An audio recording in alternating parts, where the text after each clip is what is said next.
欢迎来到频道 Daily Star News， 订阅频道，不要错过当天最热门的新闻。我们今天的时事通讯涵盖以下内容：郑业成和迪丽热巴首场就被曝看戏和角色，网友直呼量身定做。近日，吴磊在星韩锦绣中的精彩表现，让不少观众直呼30弟弟长大了。也有不少观众对吴磊的打斗戏和骑马戏更感兴趣。尤其是吴磊去救赵露思的那一集，那一幕，吴磊连缰不挂，连忙斩断身上的剑矢，空手接住兵器，然后纵身一跃，跃上马背。毕竟吴磊身上的铠甲很重，必须有悟性和实力，才能不挂一根筋，完成如此精湛的打斗场面。而娱乐圈里，能凭借一己之力飞上打斗场的，恐怕就只有郑业成了，除了吴磊。众所周知，郑业成的打斗场面一向出众，既不油腻，也不让观众感受到每个角色的英姿飒爽。同时，郑业成还可以骑真马，表演花式长矛、后空翻、背后转剑等等。郑业成因为精彩的打斗场面，获得了大量的古装剧资源，比如《隐秘的女人》和《一念永恒》。今年，郑业成又有一部古装大作，他将与迪丽热巴合作。郑业成和迪丽热巴首场就被曝看戏和角色，网友直呼量身定做。郑业成和迪丽热巴即将合作的新剧是《四方亭》，改编自陈建的《西游记81案·西王记》。该剧讲述了一个被西方狼群包围的庞大波斯帝国，为了换取唐朝的援助，不得不拿出自己的秘密宝藏大魏王瓶。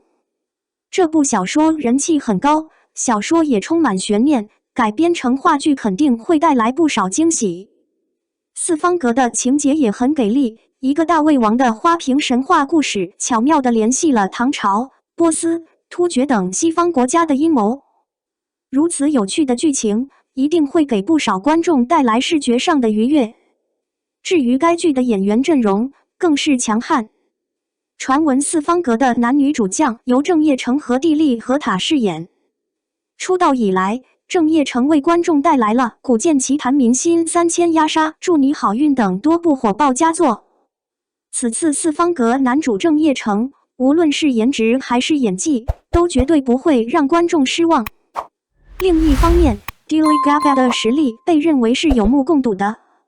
从《克拉拉的恋人》中敢爱敢恨的高文，到《三生十里桃花》中天真无邪的白凤九，再到《长歌》中胸怀大志的李长歌，他始终付出每个角色都是一个有趣的灵魂，有着精湛的演技。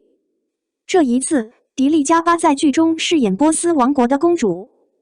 身为新疆人，将她选为这部剧的女主，是量身定做的角色。这也是迪丽热巴和郑业成第一次合作，一定会给很多观众带来不一样的角色体验。02，谢谢杨子，谢谢诚意。太阳的芬芳我已经狂看了5集了，完全不用换剧了。夏季一直是潜在黑马释放天赋的黄金时期。去年的热播剧《黑暗风暴》和《你是我的荣耀》都是极顶流和实力派演员的爆款。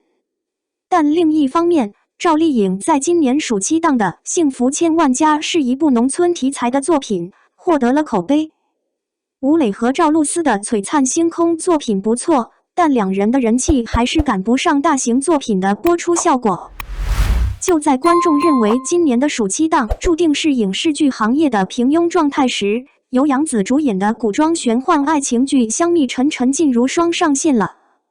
从电视剧的播出效果来看，《沉香如酥》的口碑褒贬不一，但人气却一路飙升。首播当晚，在没有预热的情况下，赢得了微博上第一场直播聊天，整体表现让平台对热搜上的节目争议做出了回应。而从目前的古装玄幻市场来看，《阿娇正传》显然是一部利大于弊的作品，比同行高出不少。而这部剧的单反拿到来看，注定要疯狂刷5集，这还不够看的。场景华丽，开辟了新的特效风格，但设定套路却不乏新意。在沉香如屑之后，争议最大的是特效场景，部分观众角色沉香如屑的特效略显夸张。但事实上，与其他古代木偶和神仙相比，你会发现沉香如屑并不夸张，而是一个突破口。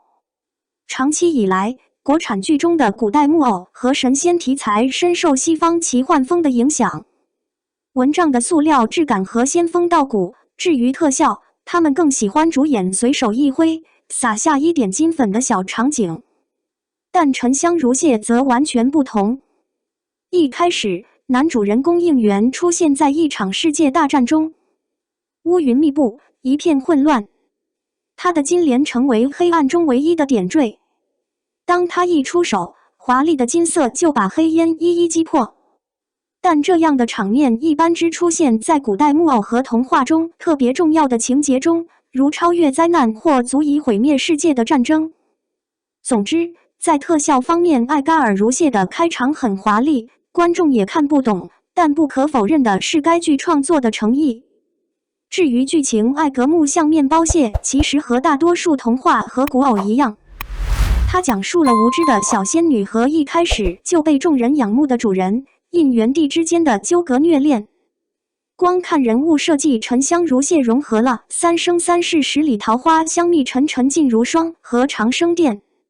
但纵观剧情，你会发现沉香如酥颇有新意。在剧中，除了自己的爱情故事外，女主角还有一个同胞妹妹。100年前，她和她的双胞胎姐妹在王母娘娘的宴席上化为人形，连名字都是应援帝赐的。如今，女主角燕姐渐渐淡出，落得越来越水灵，但她却成了整个仙界独一无二的存在。她阳光、温暖、调皮，在只有仙家规矩、没有生命的仙界，她是光明的。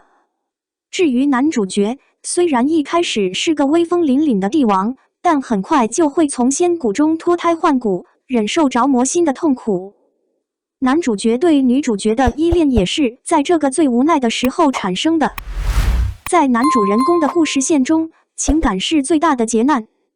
他贵为君主，光是管事就会毁掉成千上万人的性命。如果男人主动出击，也是天下的灾星。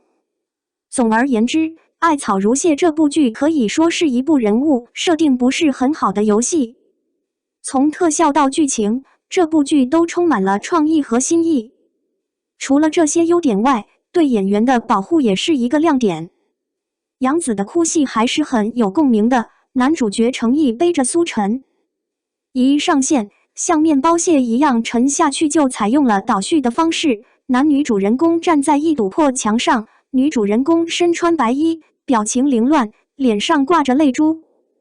在这个场景中，讲述的是男女主人公在经历了一切之后，被爱情所伤，最后跳下悬崖。值得一提的是，在这一幕中，观众很难看到被爱所伤的悲愤之情，令人心痛。杨紫眼中流淌的情感是无奈的绝望，这段感情她不得不放手，所以她的眼泪不是侵略，而是不再有任何期待的失望。开头的故事情节并没有完全解释清楚，观众也不知道男女主角之间发生了什么，但杨紫的这场哭戏成功地勾住了观众的眼球，让他们立刻进入了现场，对女主角产生了共鸣。而在后面的剧情中，杨紫更是改变了自己的风格，演绎了一个简单活泼的小仙女，有一种可爱细腻的感觉。在她和应援演戏对付外人的那场戏里，杨紫满脸天真，为了让应援的病看起来像真的一样，她找来一个火炉，打开震动模式，伤心地捶打应援。这一幕是如此的可爱和深情，展现了女主角的灵气，也让观众看到了杨紫驾驭可爱型角色的能力。至于程毅本人，他是仙侠古偶的流量担当，他的演技和颜值是对应援这个角色最好的补充。与之前被吐槽的冷面男主角不同，程毅的应援颇具威望，但在严肃的时候并没有给观众带来刻板的木头人感觉。相反，他的小表情非常丰富，尤其是当女主角突然闯入他的生活，给他带来各种麻烦时，程毅无奈而又斤斤计较的表情也显示了这个角色的多面性。当然，在人物塑造方面，应援是一个典型的苏深，他地位高，能力强，在后期她是女主角的花心护妻者。值得注意的是，这2年来，素慎在古装木偶剧的设定上并不太热，尤其是在初识君子之后，观众被任嘉伦饰演的单纯的蔡禺所吸引。